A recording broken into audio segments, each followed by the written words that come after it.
16장 9절부터 12절입니다. 신명기 16장 9절부터 12절에 있는 말씀을 한 절씩 그대로 읽어 내려가도록 합시다. 자, 신명기 16장 9절부터 12절. 9절을 제가 봉독합니다.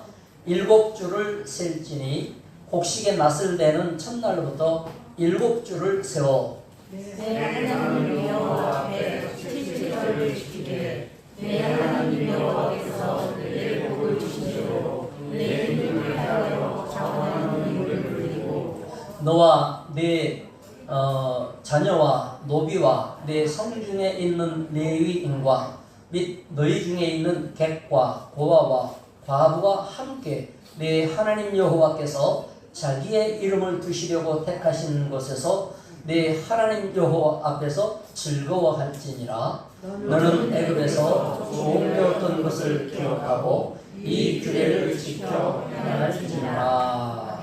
아멘. 오늘은 새가족 초청을 앵콜로 한번 더 기뻐하면서 축제합시다 하는 새가족 초청 앵콜 축제 날이면서 동시에 우리 기독교 교회 안에서는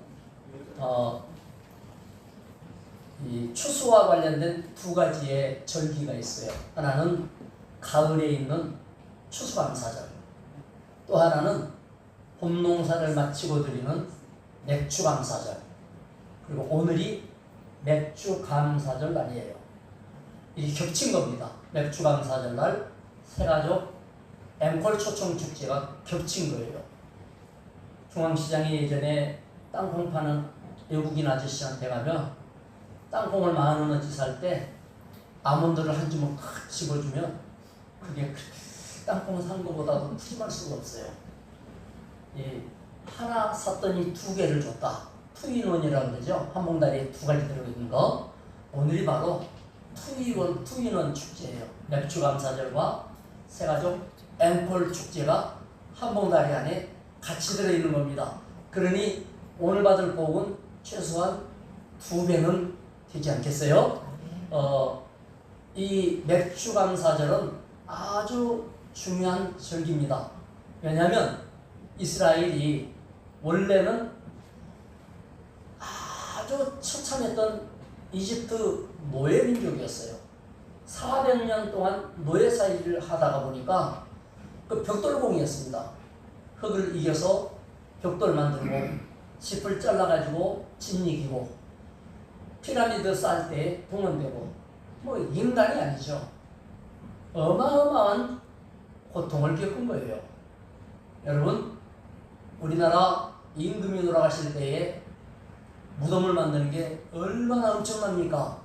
그래서 그 기록에 보면 임금님 돌아가시면 무덤 만드는데 12,000명이 동원됐대요. 그리고 12,000명이 동원되어서 공사하다가 죽은 인원이 200명에서 300명이 돼요. 그러니 옛날에 엄청난 공사를 한다는 것은 이것은 사람 목숨이 왔다 갔다 하는 일이거든요. 그래서 이집트에서 노예 생활을 할 때 400년의 고통의 부르짖음이 하늘에 상달될 정도였다. 하나님께서 모세라고 하는 인물을 보내서 이스라엘 백성을 구원해내셨지 않습니까? 그래, 홍해바다가 기적으로 열리고 200만 명 정도 되는 이스라엘의 아이로부터 어른 그리고 기르던 양, 가축까지 전부 걸어서 홍해를 건너서 이제 광야길 들어가는 겁니다. 광야길 40년을 고생을 해서 걸어가지고 지금의 그 이스라엘 땅에 해당되는 가나안 땅에 들어가거든요. 가나안 땅에 들어가서 광야에서는 농사 짓지 못하니까 새벽에 이슬 내릴 때 뭐 하얀 게 같이 떨어져서 그걸 주워 먹고 살았어요. 그리고 광야를 거쳐 약속의 땅이라고 하는 가나안 땅, 지금 팔레스틴 그 지역 땅으로 들어가서 첫 농사를 짓고 나서 첫 감사 예배를 드리는 것이 맥주 감사절이에요. 그리고 가을에 드리는 것이 이제 추수 감사절이고, 이 두 수학의 감사절기를 합해가지고 미국에서는 추수 감사절이 제일 큰 명절이죠. 오늘 그래서 이 새가족 초청 축전 날에 저는 맥주 감사절에 대한 기록을 쭉 읽었습니다마는 성경에는 잔치 이야기가 엄청나게 많습니다. 예수 믿으면 심각하고 진지하기만 한 게 아니에요. 성경에 보면 이 잔치와 식탁의 이야기로 꽉차 있어요. 예수 믿는 건 즐거움이고 잔치와 같아요. 그래서 많은 잔치 가운데에서 대표적인 5개의 잔치가 있는데, 첫 번째 잔치가 뭐냐? 첫 번째 잔치는 노예에서 해방되었던 출애굽 구원잔치, 이렇게 별명을 붙이면 되겠어요. 한번 해봅시다. 시작. 출애굽 구원잔치. 애굽에서 탈출했잖아요. 출애굽 구원잔치가 최고잔치. 이제 신분이 바뀐 거예요. 노예에서 자유인이 됐고, 파라오의 노예에 불과했던 사람들이 하나님의 자녀로 뒤바뀌는 엄청난 일이 하나님의 개입을 통하여 이제 이집트 노예 해방이라고 하는 선물로 온 것입니다. 이 노예 해방의 잔치는 이스라엘에게 있어서는 대대손손 잊을 수 없는 잔치예요. 그래서 출애굽 구원잔치는 전체 성경에 쭉 그 정신과 의미가 흘러내려가면서 예수 그리스도의 십자가 죽으심으로 온 인류를 구원하신 쪽으로 연결이 되어 있어요. 죄와 사망에게 죄의 노예가 되어 있고, 마귀의 노예가 되어 있고, 귀신들을 못 벗어나고, 풍속이나 세속의 노예가 되어 있는 사람들, 그리고 죽음의 노예로서 누구도 죽음에게 대항할 수 없는 인간의 노예 상태를 예수 그리스도께서 십자가에 죽으시고 부활함으로 죄값으로는 죽음이 오지만 하나님의 능력으로는 영생의 부활이 있다. 이것이 이제 죽음을 이긴 영원한 해방의 구원이에요. 그래서 출애굽 구원잔치는 바로 예수님의 십자가 구원과 연결이 되어 있죠. 이 이스라엘이 광야 40년을 힘들게 걸어갈 때에 하나님이 이들에게 미래에 대한 희망과 꿈을 약속하신 내용이 우리가 읽은 신명기 19장 9절부터 12절인데, 40년이 거의 마무리되어가는 즈음에 저 앞에 요단강이 있고 그 강을 건너 들어가면 약속의 땅이에요. 그때 하나님이 계시하신 내용이 뭐냐면, 너희가 약속의 땅에 들어가서 농사를 짓게 되면 더 이상은 하늘에서 떨어지는 하얀 가루는 없을 것이다. 수확을 통해서 정상적으로 먹고 살아야 되는데, 그 첫 번째 절기는 바로 너희가 이집트에서 출발할 날짜가 언제냐면 1월 14일 날 나왔어요. 그날 나올 때 하나님이 온 이스라엘 사는 사람 집에는 양을 잡아서 문에 바깥에 인설주와 인방에다가 양의 피를 발라라. 양의 피가 있는 집은 저주가 지나가리라. 그래서 6월 지나갔다. 지나갔다. 그 6월절 날 하나님이 이스라엘 백성을 구원한 거예요. 왕이 노예를 해방 안 시키니까 피를 바른 그날 저녁에 전 이집트의 첫 번째 탄생한 생명은 다 죽었어요. 짐승으로부터 왕의 아들까지. 생명의 주인이 하나님이다. 이걸 보여주고 이제 드디어 왕이 황복을 하고 해방을 허락해서 6월절 날 피 바르고 이스라엘은 구원받았죠. 예수님이 6월절 명절 때 십자가에 못 박혀 피 흘려 죽으셨어요. 그 예수님을 세례 요한은 보라, 세상 죄를 지고 가는 하나님의 어린 양이로다. 옛날 우리 조상들이 어린 양의 피를 바르고 노예로부터 해방받은 것처럼 예수 그리스도가 십자가에 피 흘려 죽으심으로 우리의 죄를 싸매고 용서하시며 이제 영원한 생명으로 구원을 이루셨다는 걸 보여주는 것이라서 이 구약에 있는 유월절과 예수님 십자가 죽으신 유월절은 같은 의미예요. 그래서 이 유월절서부터 세배 가지고 그 명절에서 7주를 세워라. 9절에 7주를 세워라. 한 주가 7날씩이죠. 7, 7은 49. 49일을 센 다음에 명절 지키는 게 바로 맥추절이다. 그러니까 예수님 십자가에서 죽으시고 49일이 지난 다음 50일째가 무슨 절기예요? 오순절이라고 그래요. 50일이니까. 초순, 중순, 하순, 한순이 열흘씩이죠. 그래서 오순이면 50일이요. 50일. 여러분 오늘 교회를 처음 오셨거나 이해가 조금 어려우신 분은 저거 뭔 말인가 그러지 말고 그냥 한번 들어나 보자. 그리고 그냥 편안하게 들어보세요. 그러면은 하나님의 성령께서 여러분에게 아마 이해하는 마음, 들리는 마음을 주실 거예요. 저도 교회 다니면서 이런 얘기를 하면 아니 뭐 재밌게 살아라, 좀 재밌는 얘기도 좀 하지 고리타분한 저 얘기를 왜 하는가 이제 이렇게 들었는데요. 아주 중요한 절기에 중요하기 때문에 하는 거예요.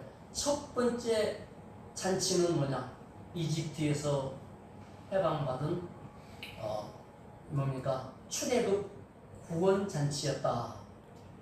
광야에서 하나님이 가나안 약속의 땅을 바라보는 지역에서 너희가 들어가거든 이 잔치를 반드시 가져라. 그게 맥추절이에요. 50일째 되는 때 맥추절은 뭐냐?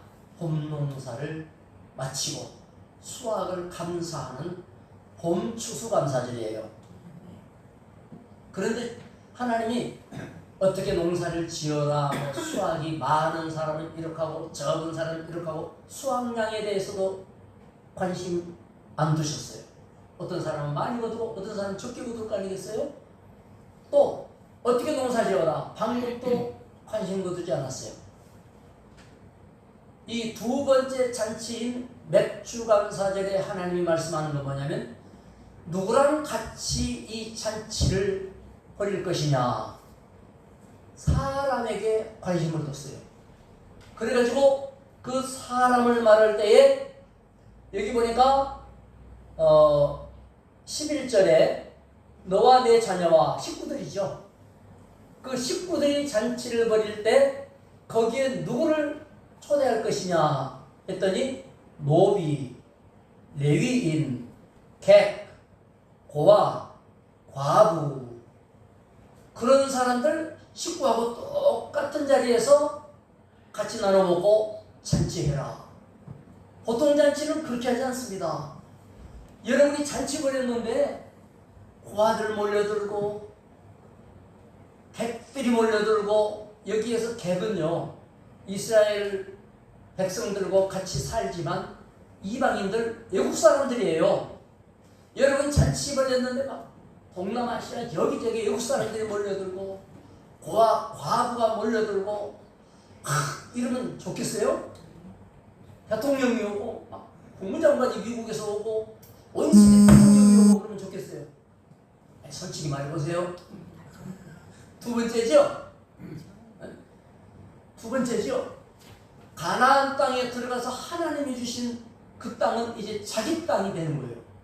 내 땅에서 내가 농사지어서 내가 수확을 하는 이 첫 기쁨에 내 식구들 모여서 잔치해라 해놓고는 그 식구들이 모인 자리에 누구를 불러내느냐? 첫째, 레위인 불러내라. 레위인은 오늘날로 말하면 이제 목사님들이에요. 이스라엘 백성들 예배 인도하는 분들인데 하나님이 이스라엘 백성에게 다 땅을 나눠줬어요. 그런데 레위인은 땅을 나눠주지 않았어요. 그래서 레위인은 땅 가진 사람들이 먹여 살려야 됐어요. 그러니까 곡식 거둬들이는 이 잔치에 레위인은 땅이 없으니 곡식 거둘 잔치를 할 수가 없잖아요. 그러니까 땅 가지고 수학을 가진 이것을 가지고 레위인들 같이 기뻐할 수 있도록 초대해라. 그 다음에 여기 말하는 말씀한 대로 노비와 아니 노비를 갖다 주인 잔치상 옆에 앉는 사람 봤어요? 아니 회장님이 노비는 아니지만 그 회사에서 제일 지금 뭐 이렇게 별로 표시도 없는 그 사람 데리다가 옆자리에 앉는 거 봤냐고요. 고아, 과부, 보호자가 없는 약자들이잖아요. 사회에서 가장 힘없고 볼품없는 그와 같은 사람들, 세상잔치에서는 생각하지 않았던 그런 방식으로 하나님은 자기 백성을 불러 모으시면서 그 사람들을 귀빈으로 삼아서 그 잔치가 가장 복되고 의미가 있고 행복한 잔치가 되도록 하라. 이렇게 명령을 하신 거예요. 하나님께서 내 창고를 채워라 이렇게 말씀하신 적이 있는데요. 그 내 창고를 채우는 것은 농사지어서 사람들이 자기 창고 채울 때 이것은 하나님의 창고입니다 이런 마음으로 채울 때 하나님 창고 채우는 거예요. 그런데 그 곡식이 뭐냐? 한 알 한 알이 사람이라는 거예요. 사람. 이 사람을 불러낼 때 누구를 불러내냐?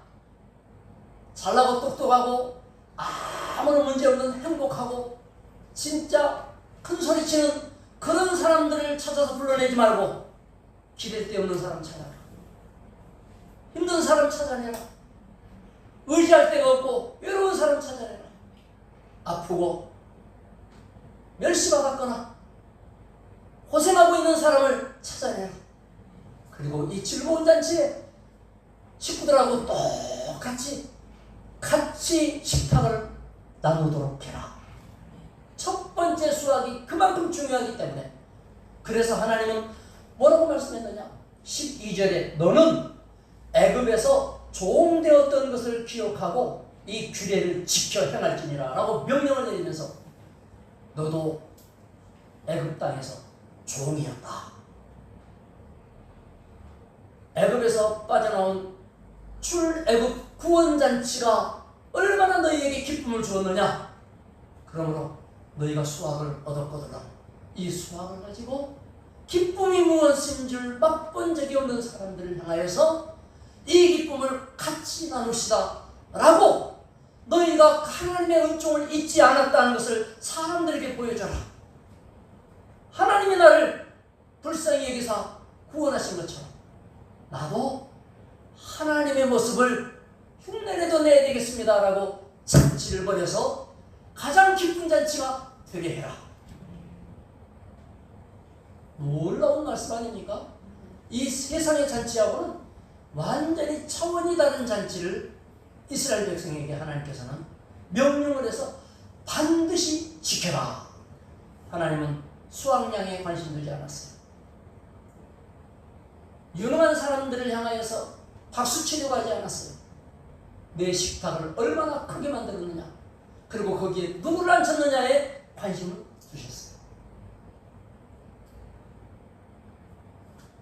세 번째 잔치는 뭐냐? 신약에서 사도행전 2장을 읽어보면 나오는데 예수님이 십자가에서 죽으셨습니다. 예수님이 끌려가고 재판받을 때 예수님을 따랐던 제자들도 두려워서 다 도망가 버렸어요. 예수님은 외롭고 쓸쓸하게 십자가에서 죽으셨어요. 예수님이 십자가에 죽으신 이유 가운데 아주 큰 이유가 뭐냐? 예수는 우리의 전통을 깼다. 유대인의 전통을 깼다. 미풍양속을 깨뜨렸다. 왜냐? 죄인들은 멀리 해야 되는데 예수님은 죄인과 가까이 했다. 예수님은 문둥, 나환자 이 사람들 내쫓아야 되는데 그 사람들을 가서 손으로 대고 이스라엘 법에서는요, 부정한 자는 가까이 하거나 만지면 안 돼요. 그런데 예수는 우리의 전통을 깨고 가서 만지고 기도하여 치료도 해줬다. 많은 세리들과 죄인들을 상대했다. 예수님은 세리로 유대인들이 가장 싫어하는 죄인으로 취급하는 로마의 돈 걷어갖고 바치는 세금제인 내국노들, 그 세리마태를 예수님이 제자 삼았어요. 그 집에 가서 먹고 마셨어요. 가난한 여인의 집에도 들어갔어요.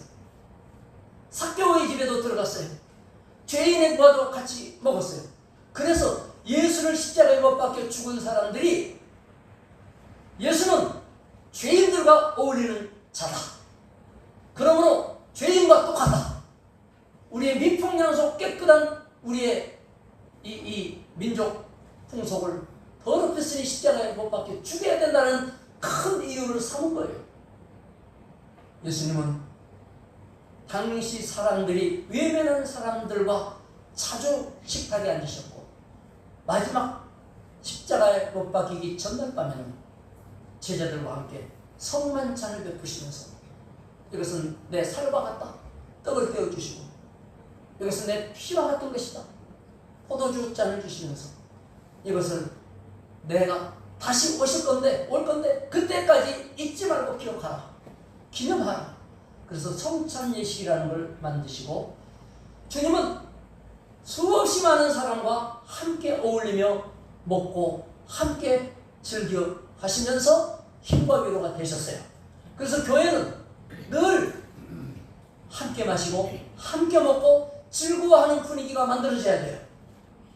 교회에서 먹는 거 그냥 친구들끼리 동창들끼리 회식하는 거하고 달라요.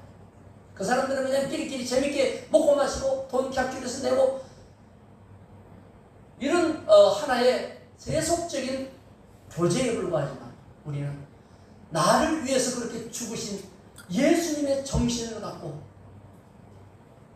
나의 이 표현이 예수님의 사랑 표현이 됐으면 하는 마음으로 함께 차도 마시고 음식도 나누고 대화도 하고 애찬을 나누는 거예요. 교회에 어울리는 건 세상 사람들이 어울리는 것과 달라요. 예수님의 죽으심을 기념하는 작은 잔치를 하는 겁니다.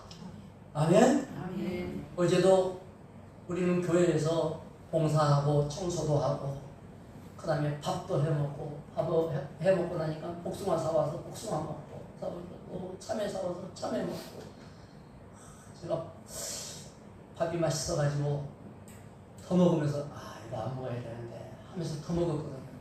아니나 다를까 그때부터 여기서 맛있는 것들을 먹고 저기 더 맛있는 것들을 먹고 그런데다가 또 맛있는 차를 마셔야 된대요. 여러분 먹어서 맛이 아니고 작은 것이라도 나누는 건 교회 안에서는 예수님의 이름과 그의 정신과 십자가에서 죽으시면서 주님이 절대로 이것을 멈추지 말고 기념하라고 할 때 교회에서 정식으로 하는 성찬식이 있고 성도끼리 하는 애찬이 있는 거예요.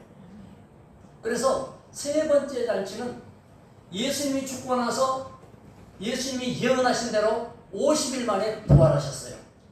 3일 만에 부활하셨어요. 3일 만에 부활하시고 승천하시면서 하나님이 약속하신 하나님의 영을 너희에게 부어줄 것이다. 성령 충만을 기다려라 해서 계속 기도했어요.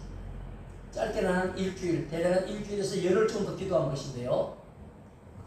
50일째 되는 날, 즉 77은 49일이 지나서 50일째 되는 날, 구약의 맥추절 때 성령이 임했어요. 그날을 우리는 오순절이라고 그래요.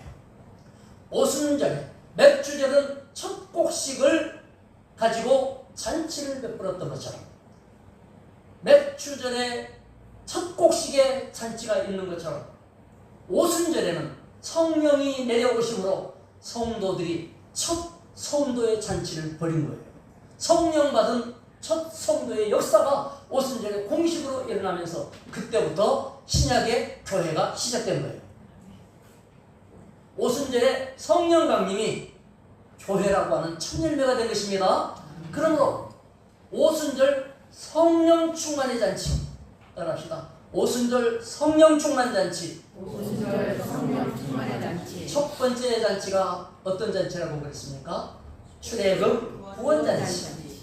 두 번째 잔치는 맥주절, 이 무슨 잔치라고 하는 게 좋을까요? 맥주절. 이것도 사실은 구원이에요. 왜냐하면 알곡을 성도로 불러낸 거거든요. 맥주절 충만잔치. 맥주절 충만잔치. 이름을 제가 여기다가 하나 지어봤는데, 맥주절 추수잔치. 따라하시다. 맥주절 추수잔치. 맥주절 추수잔치. 출애굽 구원잔치, 맥주절 추수잔치. 세 번째가 오순절 성령 충만잔치. 이 성령 충만함이 일어나니까 사람들이 변화가 일어났죠. 세계가 열렸어요. 사도행전 2장에 보니까 성령 충만했더니 베드로가 어부였는데 위대한 설교자로 쫙 데뷔를 합니다. 그러면서 그 설교를 들은 사람이 그날 3,000명이 회개하고 성도가 됐어요. 신약교회가 만들어진 거예요. 오순절 성령 충만잔치는 신약교회가 만들어지는 잔치였고, 그때는 전 세계로 문이 열리는 확산이 벌어졌는데 11개 나라에서 왔습니다. 나라도 달라요. 언어도 달라요. 피부도 다를 수 있어요. 성별도 다 다를 수 있습니다. 오늘날의 교회와 똑같습니다. 배움도 다르고 가진 것도 다르고 다 달라서 통할 수가 없는 사이가 모인 것이 교회예요. 성격도 다르고 다 달라요. 그런데 놀라운 건 뭐예요? 예수님의 이름으로 하나로 모인 그 자리, 이것이 바로 오순절 성령 충만의 잔치, 바로 신약 교회가 이루어지는 것입니다. 교회는 이와 같아야 됩니다. 수없이 많은 여러 성격의 사람들이 모여들지만 예수 그리스도를 따라가는 거예요. 그래서 우리는 닮은 사람들이 모인 것이 교회가 아니에요.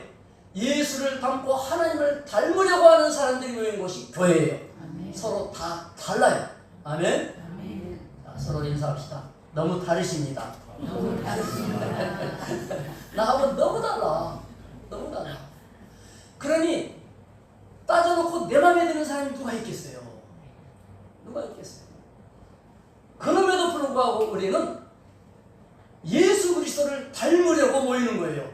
그래서 예수로 하나 되어가는 것이 교회고, 이것이 교회 공동체다.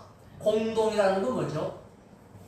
방향도 같고 뜻도 같고, 전쟁이 일어나면 한국인은 공동체에서 운명도 같아서 너 죽으면 나도 죽을 수 있고, 그렇게 돼 있잖아요. 너 살기 위해서 내가 대신 죽을 수도 있고, 운명 공동체. 교회는 공동체입니다. 예수 닮아가는 공동체. 할렐루야. 이게 오순절 성령 강림입니다. 뿐만 아닙니다. 예수님이 재림하신 것을 예수님이 다시 오신다고 그랬어요. 언제 재림하실지는 몰라요. 그것을 주님이 설명하기를 어린 양의, 요한계시록을 보면 예수님을 십자가에 죽으신 어린 양으로 묘사를 했기 때문에 어린 양의 혼인잔치다. 최고 기쁜 잔치가 인생에서 혼인잔치일 거예요. 그러니까 예수님 오시는 것은 어린 양의 혼인잔치인데, 이건 설명하지 않겠어요. 자, 성령 강림에서 신약교회가 시작됐습니다. 예수님이 오셔서 재림하시면 이제는 심판이 끝나고 새하늘 새 땅에서 영생하게 되는데, 예수님의 다시 오시는 재림의 이 어린 양 혼인잔치 사이가 지금 어디예요? 예수님 십자가에 죽으시고 성령 충만하면서부터 혼인잔치가 일어날 때까지 지금이잖아요. 지금이잖아요. 이 지금은 어떤 잔치냐? 누가복음 15장에 보면 이 집을 뛰쳐나간 방탕한 자식, 탕자 이야기가 나와요.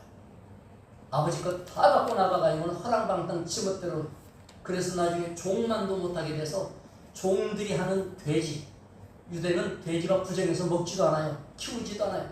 그런데 얼마나 비유대적인 사람인지 돼지 치는 집에 가가지고 돼지 음식을 먹으려고 해도 누가 주지를 않아.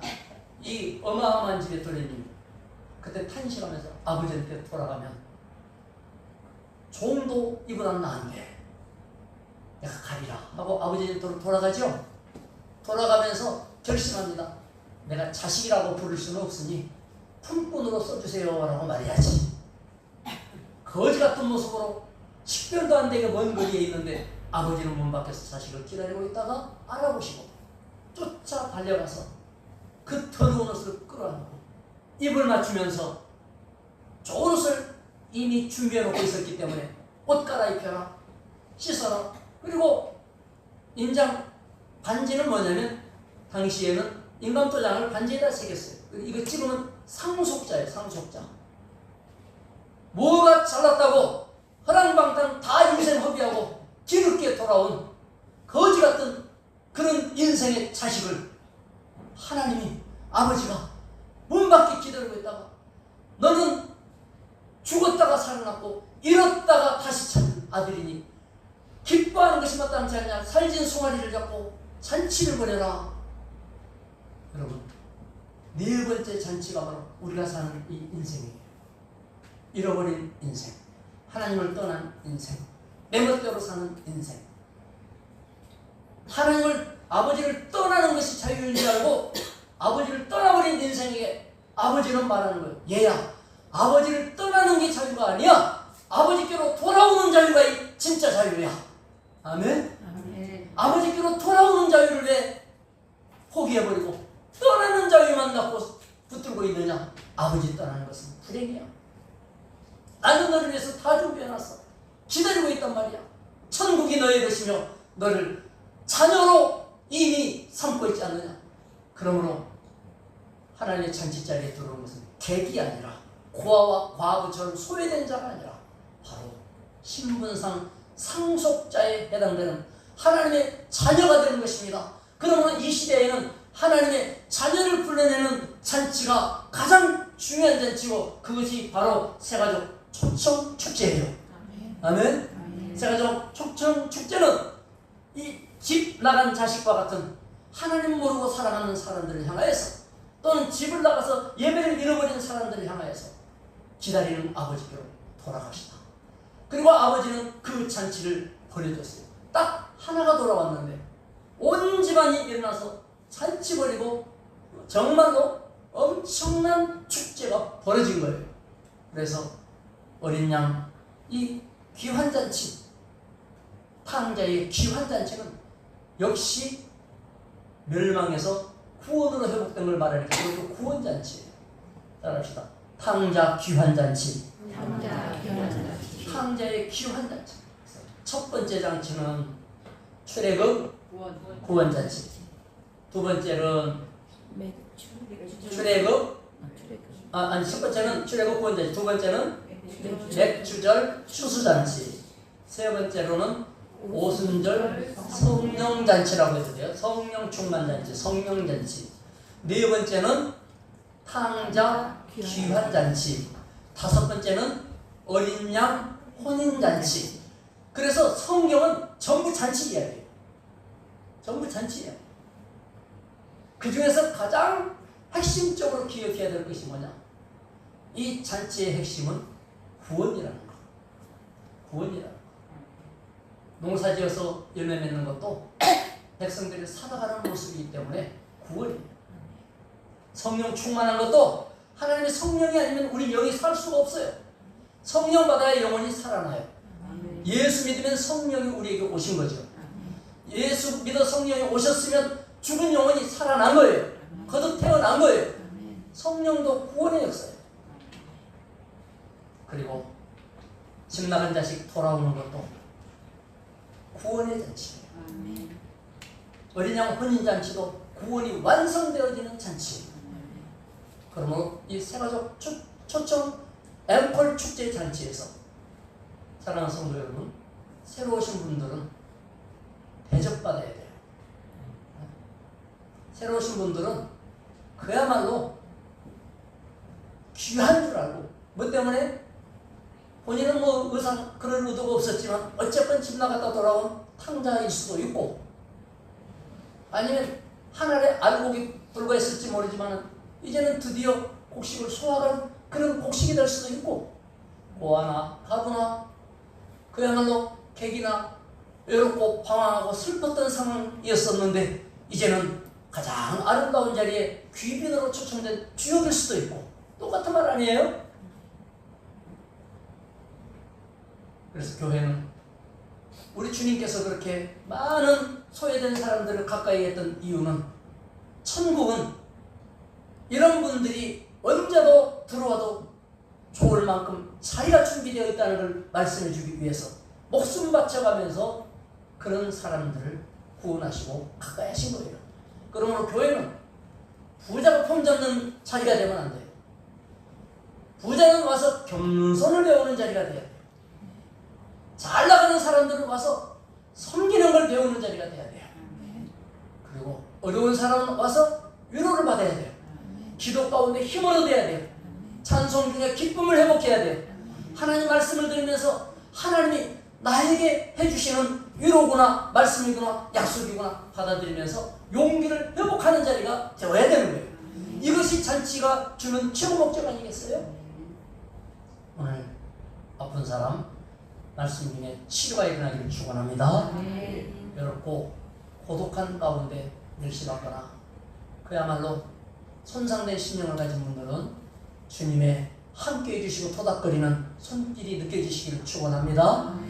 가난하거나 심령이 외로웠던 모든 이들에게 가장 좋은 자리를 준비하신 주님 앞에서 여러분의 생애는 평생토록 잔치가 끊어지지 않은 최고의 생애로 이어지기를 축원합니다. 기도하겠습니다. 하나님 아버지 감사합니다. 우리 주님께서 맵 추제를 통하여서 새가족 초청 앵콜 축제를 할 수 있도록 해주시니 감사합니다. 교회가 생소한 분도 계시고 하나님에 대해서 부름이 어색하기도 하며 또 남의 자리에 온 것 같은 그런 분들이 있을 것이나 다시 생각해 보면 주님이 늘 기다리시던 잔치며 돌아오기를 소원하였던 참으로 내가 앉을 자리라는 사실을 이 시간 확인하기를 원합니다. 하나님의 객이 아니라 주역이라는 사실, 자녀라는 사실을 잊지 않게 하여 주옵소서. 하나님이 기다리고 있던 소중한 영혼이라는 것을 알게 하여 주옵소서. 그래서 다시는 이 땅에서 의지처가 없어 홀로 고민하지 않게 하여 주옵소서. 기도함으로 이제는 어떤 시련도 이겨나가게 하여 주시옵소서. 어떤 사람에게도 주님 꿀리지 아니하고 약화되지 아니하고 믿음 안에서 당당한 하나님의 자녀의 모습을 보이게 하여 주시옵소서. 기도할 때마다 응답받아서 하나님이 내 편이라는 사실을 확인시켜 주시옵소서. 오늘의 영광 주님께 돌립니다. 함께한 모든 이에게 큰 복을 주시기를 원하며 예수님의 이름으로 기도드리옵나이다. 아멘.